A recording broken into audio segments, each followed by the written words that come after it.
Hello guys, I'm back again reading this whole got roaches in the crib, part two. Let's begin. Somehow managed to bring some down South roach eggs in her luggage back with her when she and a few of her besties went down to Miami for spring break. They stayed at an Airbnb, and that was where Phoenicia believed the infestation started. She fucked up and left plenty open package of Little Debbie Nutty Bars in her suitcase, and more than likely some 305. Mama Roach smelled the sweet chocolate peanut butter crisp buffalo from a mile away. At least that was the story Phoenicia was told herself to justify with her big ass non-loco roaches original fuck. Who knows if it was the truth, but Phoenicia refused to do anything serious about the growing roach problem in her apartment, other than call up Glenn to spray. Ma, now only a foot away from the roach, climbed from her bed and caustically moved her hand closer to the wall. Girl, if you don't kill that motherfucking roach, I'ma fucking kill your motherfucking ass! Phoenicia warned with widened and the misstrained eyes. Man, it had listened to because of her own mother's word was bond when it came to ass beating. The young perfect girl raised her hand and hovered into an inch away from the roach. Ma, if you don't stop fucking around and kill that roach, bitch, I swear I'm gonna go across your nappy head. Nappy had trembled. She couldn't tell the roach literally it was about the size of her palm and had a thickness ring. Rings are so long, flutters to Dubai and shit. The roach's long antennas moved from side to side, almost as it couldn't detect looming death. You better run, Forrest, run! Phoenicia once again quickly splat her hand, a palm out. She looked around the room and to see a Vibe magazine on top of the girl's dresser. Mara obviously didn't read Vibe. Phoenicia forgot to leave it in there one night when she cussed at the girl out for not cleaning up her bedroom. Right. Phoenicia quickly rolled her magazine into a makeshift pipe and lugged towards the girl. She has raised the Vibe magazine pipe in her hand and pulled back in the air, ready to cross. Must go. Kill it, god damn it, Mac. Miles' hand crushed the bug with her hand, and the bug exerted crunch with her small palm. Gut gooey, white leatherish guts slime splashed over the mouse would have vomit, but she had nothing in her stomach to throw up. No food was in the house, other than an old loaf of bread that was expired package of an off-brand Walmart deli ham and some watery little mustard. Phoenicia learned in the gripped mat of the bed. Now go wipe the goddamn hand. Get some paper towel and clean the mess up. I'm giving your ass a minute. Phoenicia wiped the magazine with the girl's back bottom. Ration my damn time! Phoenicia continued to crumble as she her way out the bedroom. Buzz, buzz, buzz. Phoenicia's iPhone nest, nestled in the back of her pocket vibrated. She threw the magazine back into the dresser, picked the blunt out of her in her mouth, and then whipped out her phone. She see a text from Mama. I'm downstairs, Phoenicia. Mother Ilion texts her with a ragged matriarch agreed to babysit her grandchildren this weekend. Miss Watkins, Austin's mother, was minutes away from packing up Matt's babysitter as well. Can't text Phoenicia yet. What the fuck? Can I read this shit? Crying to me and Zamir, hurry up your granny's hair. You ain't shit and leave. Phoenicia barked in front of the boy's bedroom door. Suddenly, the door opened, and the two boys stacked in some fly gear as a Nike store hugged, and the mother flashed down the hallway in the front door. Phoenicia smiled, feeling overcome with joy as if watching two kids exit the house.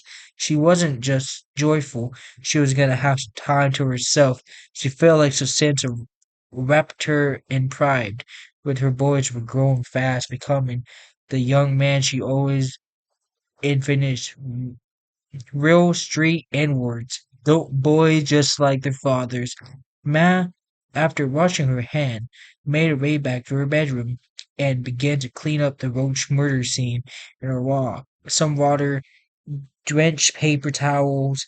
Phoenicia this project quickly went back insane as she looked in danger up and down as if some unknown wayward stranger.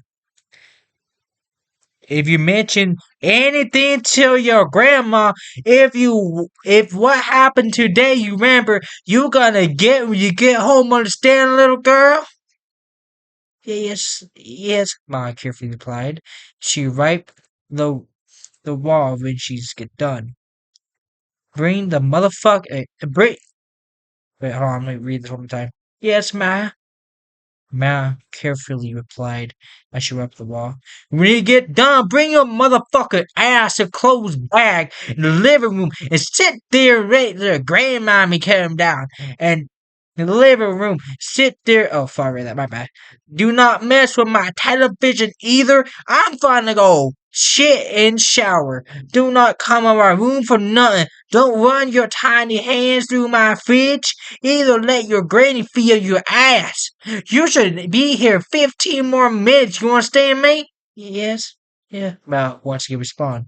Good. Venetia spun her flip-flop shoe her towards her bedroom with the sound of flip-flops away. Chapter 2. After getting her weekend belongings together, following her mother, well-defined set of instructions, Mass sat quiet and attend the living room, excitedly waiting the arrival of the grandmother. The other normal child would have been watching cartoons on a carefree Sunday morning, but Ma was expected the girl wasn't allowed to watch Saturday morning cartoons, barely watch good TV through the week either. Excuse me. Ugh, damn, that's fucking hot. My fucking, my throat. Oh, oh, my fucking nostrils. Oh, shit. Fuck. Sorry. I'm considering reading. Phoenicia, through the moment baby girl started watch the Disney Channel, she get hooked to ready to go to Disney World. The last thing Phoenicia had to get her agenda was take her daughter's truly did want some amusement park all the way in Florida. Nonetheless, you already know she'd take her sons in the heartbeat, but shit, even Phoenicia was too selfish to go that far to take her sons and stay on a nice Disney vacation. She let her daddies, so if a bitch was going down out of town, she was gonna make her own enjoyment. With the TV off, all Maya could hear was scrambling roaches, flattering wings, and mix in the echoing crackhead voice outside already. Busy street clerks looking for an early morning high, despite being burdened by an insane and abusive bitch. Ma was such a boarding, beautiful young lady. She favored her father Austin. I thought she was a tad lighter due to her mother's little complex despite having 3B hair grade. Ma hair was complete untangled, messed with the morning with a bed she had a new hairdo. No cooked breakfast was in the girl's stomach, and time ticked away. Her stomach growls increased in intense. Matt couldn't hear her distance. Her mother was still in the shower. Under any circumstance, she would set down and obey, but the growls rumbling of the acid pits of her stomach and her becoming painful. She couldn't go any longer as she quickly stubborn hunger pain. As she had a few more minutes, she quickly make herself something to eat. Baby girl slightly slid her body through the couch, and then she has inches off herself off of it. She somewhat slid herself back in place, knew her mother caught her combing through the fridge without the permission. Would led to a automatic itemized ass whooping. She had spent more seconds contemplating what she would do with the stomach pain, increasing some passing her threshold tolerance and inhibition. Ma cried quiet as she could go up to a couch southern into the kitchen. Although she was too short to look into the sink, roaches raved and rotted Angbanas, mountains of paints, plates, cereal boxes, and I'm so stupid. Cinderian sink. Trillions of bacteria, viruses were living the best days of them in the mold-covered dishes. Phoenicia nor her two oldest sons had done the kitchen in days. The roaches were having a feast, going to remains of food rotting away in the sink. Think the heavens, Lord, baby girl didn't even know anything out in the sink. Otherwise, she probably wouldn't come out of a horrible steep strep throat infection. Ma opened the refrigerator and looked around as she possibly make herself a small ham and cheese sandwich. Her eyes plunged into a packaged ham and a loaf of bread set in the fridge. Ma's slightly underweight body jumped at the sound of someone knocking on the front door, not raiding the look. She's an opposite of what Phoenicia told her to do. Ma suddenly slammed the fridge door and then dashed back into the living room, sat on the couch, pretending if she didn't make a move. The knocks on the door was quiet, but were more likely coming from Ma's grandmother, Miss Watkins. Damn, girl, go get the door! Phoenicia growled when they made her into the living room, fancily rubbing her head with the pink towel. Newport cigarette dropped her lip. Phoenicia quickly snapped her back, sent Sense and bound back, and took a puff of her cigarette. After taking a shower, Phoenicia opt the time put a Maron 2,000 piece family reunion t-shirt with a big oak tree spread across a faded t-shirt. The slogan, "A family that prays together stays together," was written cursively under the pretty ironic that is.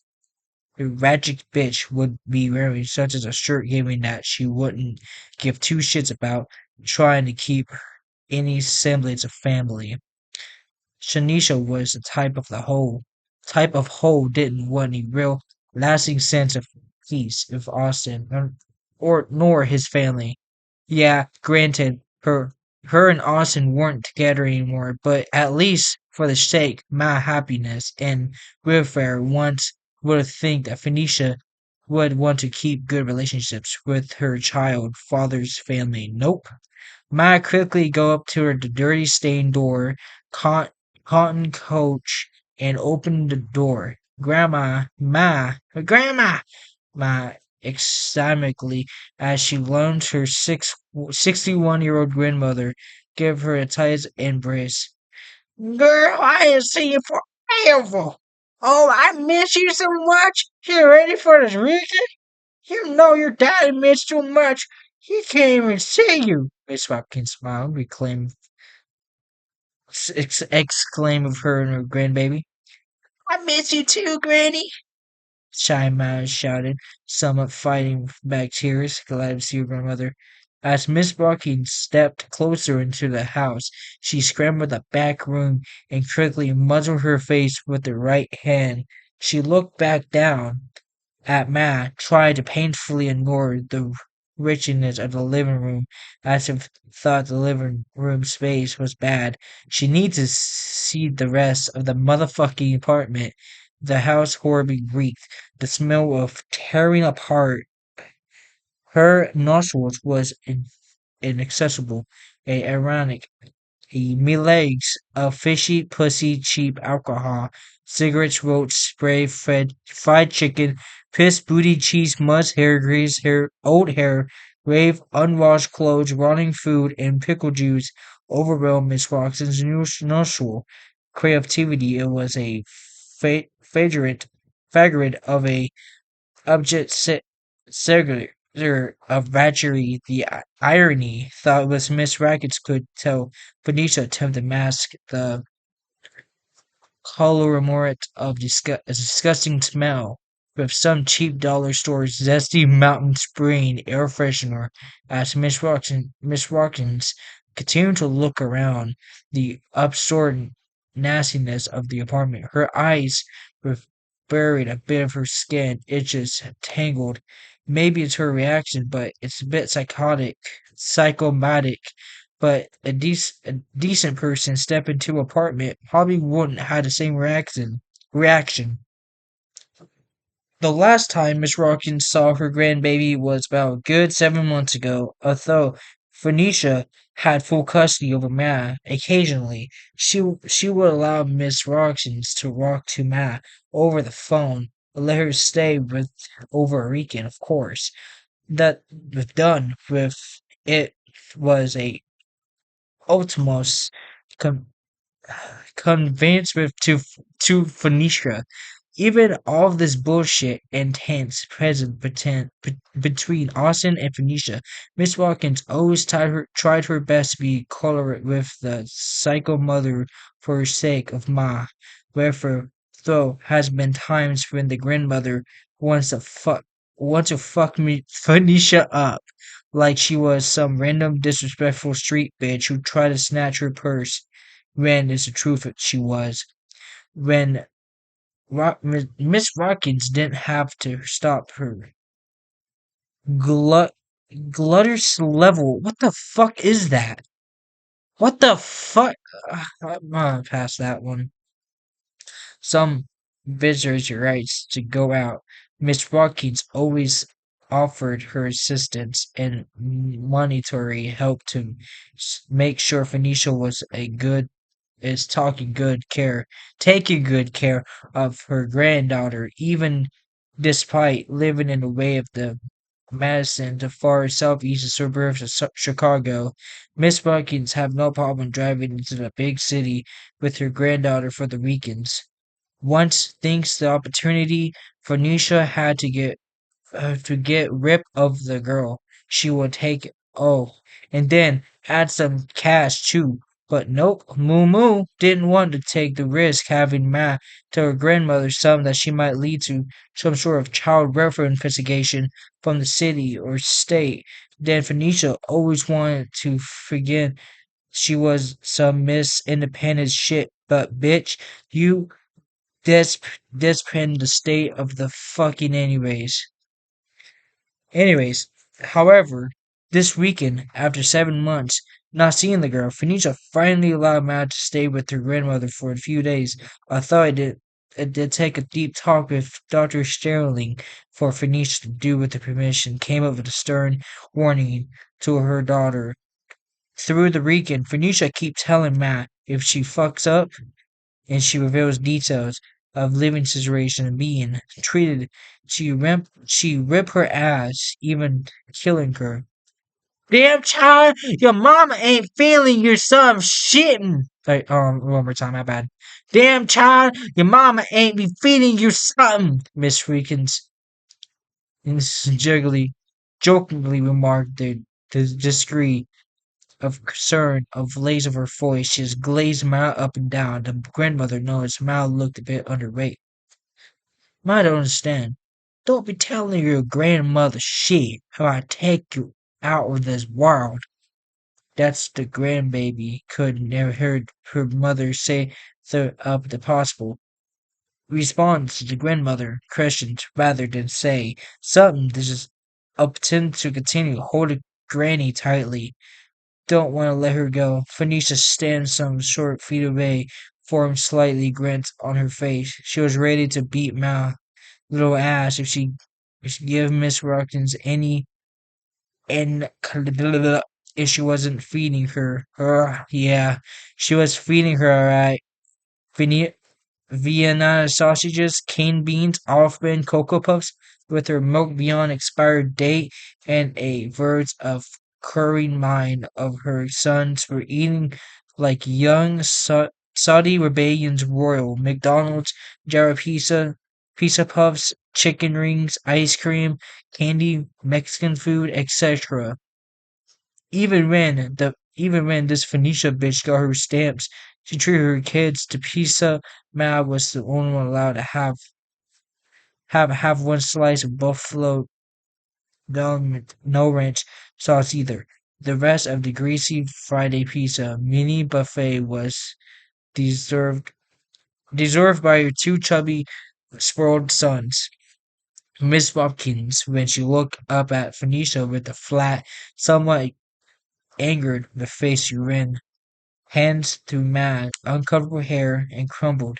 Hey, Phoenicia, you got her stuff already? Yeah, yeah, go get your bag, baby girl. Phoenicia commanded Matt. Crazy she would call her baby girl, as obviously she was putting on a show for Matt. For Miss Dawkins, under any circumstance, Phoenicia would have been calling the girl explosive like a hoe or a bitch, but that her grandmother was there, she at least pretended to be running mad, let her up Miss Watkins, and made her way back into a dusty living room, packed with a small black garbage bag, her near her coffee table, when she stole over the back of her grandmother's. Miss Watkins saw the garbage bag in Ma's hand. Her face was flying to a state of complete and shocked confusion. This is her clothes? And whatnot? Are you kidding me? You ain't got this girl in an overnight bag of her suitcase? Venetia rolled her eyes, except Mr. Watkins. I can't afford any justice right now. I'm a straight income. Look, the garbage bag will be just fine. Besides, you ain't got no some clothes, house and shit. Venetia spat from Newport. Yeah, I do, but seeing how it looks, she lost some weight, and I don't know why she will fit any of them damn clothes. Well, like I said, I got no sure y'all figured it out. Anyways, I see ya tomorrow. I gotta get going 'cause my hair appointment soon. You know, Phoenicia, you ain't gonna need some buy stuff. You couldn't always call out something, Miss Hopkins chirped as Miss Watkins, please, I got it. Please, I got it. I know what I'm doing. I don't need your person in my parenting skills or nothing like a best of your hard ass son that was in jail. Or Miss Watkins' mouth dropped and shook. Her head. Hey, don't bring my son up into this. I know he ain't perfect, but apparently mistakes were known to loose suits up in jail. But you know damn well I'm here to give you the help if you need it. In my granddaughter looking all raggedy and shit. Miss Watkins spat until she looked filthy in the apartment. Ooh, it's getting intense. Okay. Her desperate pupils once again scanned the baseboards running along the apartment floors, noticed a thick gray clod littering them, a telltale sign hadn't cleared in ages. Empty Domino's pizza boxes were scattered over the living room floor, empty bottles of vodka and Hennessy lined with abject kitchen countertop. Miss Hopkins then looked look up in ceiling and see a group bag of thurgus roaches running a train on some thought roach in the corner. Her thick roach pussy juice slimed over the place. And look at this place. This place is absolute filthy, Denisha. How the hell are you raising these kids in here? Making the damn sense. You got your babies living in damn roaches. Miss, wait, the Miss Watkins, please leave. You don't know what we're doing right now. Phoenicia barked, shaking her head. Miss Watkins, mile away. You're quickly letting her ass go with you. So like this, holy shit's getting intense. Miss Watkins shook her head and huffed in, not even bothering Fortera's that rude ass command. Come on, baby girl, let's go. Knowing Phoenicia, she was militant Sarah Scullery.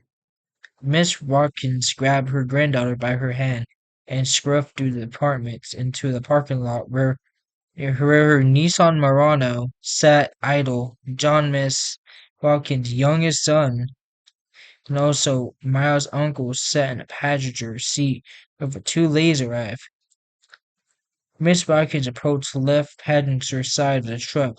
She was glad she considered her words a moment ago, since she knew to give her lip back. Finished suddenly her ass would have used that ammunition to stop Maya speeding the reek of Miss Watkins.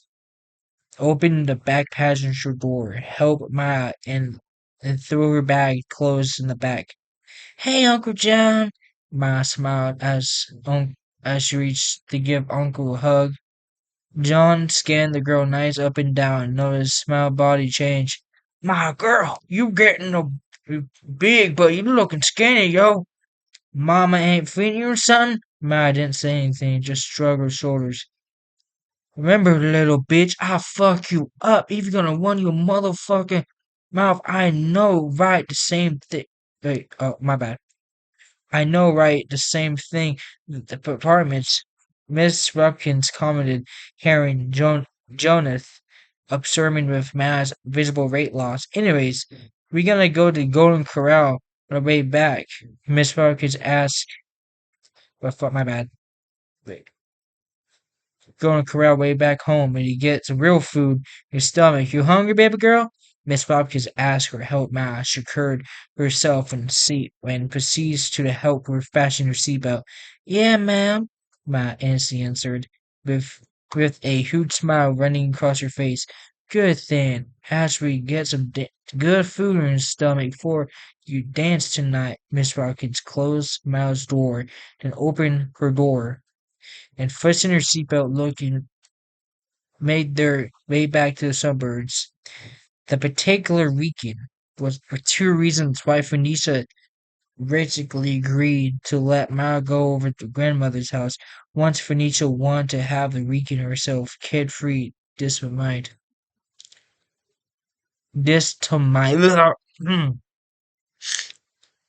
to me someone new, some rich trap boy Dick. Phoenicia didn't want to have a deal with a distractions coming from her kid. Suddenly, the weekend, Chicago Cook County Jail was hosting a daddy-daughter dance for inmates at a request for Dr. Kenneth Sterling, Austin's jail-based social worker. She was wanted Ma to attend a daddy-daughter dance. The fifth annual daddy-daughter dance was hosted the first week of the June of the county chief sheriff started eventually successful program to help inmates keep their bonds strong with their children. The dance basically served as inspiration to motivation inmates to stay good behavior in elementary to get out of jail and their lives to be right, never come back. It was perfect way to reduce recidivism, given the program have been highlighted in other cities was shown to success. Austin intently passed a mandate that Phoenicia would give agree let Ma and Sierra was elect when to find out Dr. Sterling that Phoenicia sorry granted Ma permission to come. Ma was excited to see she had not her father cried she was locked up.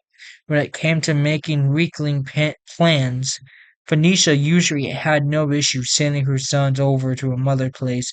However, when it comes to Ma, she didn't want her own family views let her mother spend time or money on the girl. If she mother wanted to spend money on her children, she was all dollars told her son, not ma. This bitch was so twisted. She was when Phoenicia got her stutter, the girl.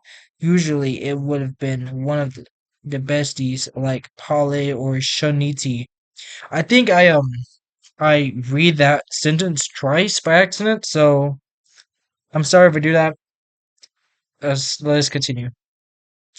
Rambling through the physically empty page, Phoenicia pulled out a brand new cold bottle of Tito's vodka and some orange juice.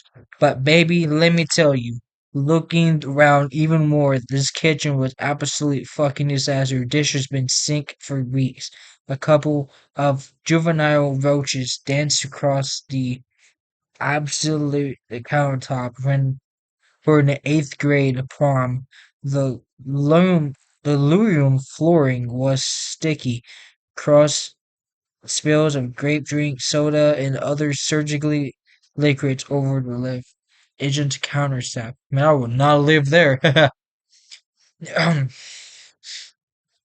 Several open containers of fried chicken bones covered in ketchup-stained wax paper. If one were to look closely, mice pebbles shits were scattered over the floor, as well as sides the grown roach problem. Mice were not a grown issue, but Phoenicia was unbothered. Glenn, the crackhead maintenance man, was told her about the cat to deal with the mouse problem, but Phoenicia hated animals despite living with a Mary Vyman. Phoenicia closed the fridge and walked into the living room, but but damn, God knows lay behind the stove and fridge. Fungus mold, more mice shit, a roach kingdom, and a roach galaxy. It's known any respectable landlord would have tolerate this absolute filth. But Mr. Garrison didn't want to piss off tenants, tenants and lose them. The part of Angelwood that Phoenicia lived in, perhaps the most dangerous section in the city of Chicago, perhaps even Illinois, which with shootings happened damn near every night. No one in their right mind deserved so what to really live in an area. Nevertheless, Phoenicia didn't mind was gosh, I'm lost. Didn't mind. She was born and raised in a neck of the woods, so her area just to set, and the reason that no one wouldn't fuck her since you know the guy that area. Vanita sat down on the couch, turned her television on, looked at a rerun on Judge Menace. She cracked a bottle of vodka open, took a swig, and then opened a carton of oranges and pounded into a mug. She had a sitting over coffee table. God knows how long Mug had been sitting there, but Phoenicia used the mug usually for homemade cocktails. After she made a after she made a cocktail, she slowly sips that bitch, obviously led, not needing to somewhat pilot. Pilot's ass was gonna come up some hours later and glue that raggedy raves in her head unless an hour. Phoenicia needed her kids out because she has a 11 a.m. dick appointment coming up. Buzz, buzz. Phoenicia's phone vibrate. There was there there's the dick was ready to get jumped on. She read her phone her right pocket to see a text message coming from Deontay, one of her guys. Deontay. YMOF. What you want? Wait, what you want, fam? Phoenicia began typing back. Shit, none. Where you at, Buzz? Dante. 20 minutes away. And I got my guys with him. Phoenicia check back. Text back. Type back. Okay, so glad to see the kids gone. I need some dick and more read ASAP. Buzz. Deontay. I got you on my way. Phoenicia respond. Who, buddy? Buzz. Dante, one of my guys from the block. He among good people. He ain't on bullshit. Phoenicia asked. He's down forever? Buzz. Deontay, yeah. Phoenicia Agreed. Okay, hit my line when you get there, Buzz. Deontay. Okay. Alright. So I'm gonna stop in this chapter. This might get a little tense, but don't worry, guys. I'll read back another day or two, maybe, maybe not. So hope you guys like this video. Leave a like, subscribe. Yeah.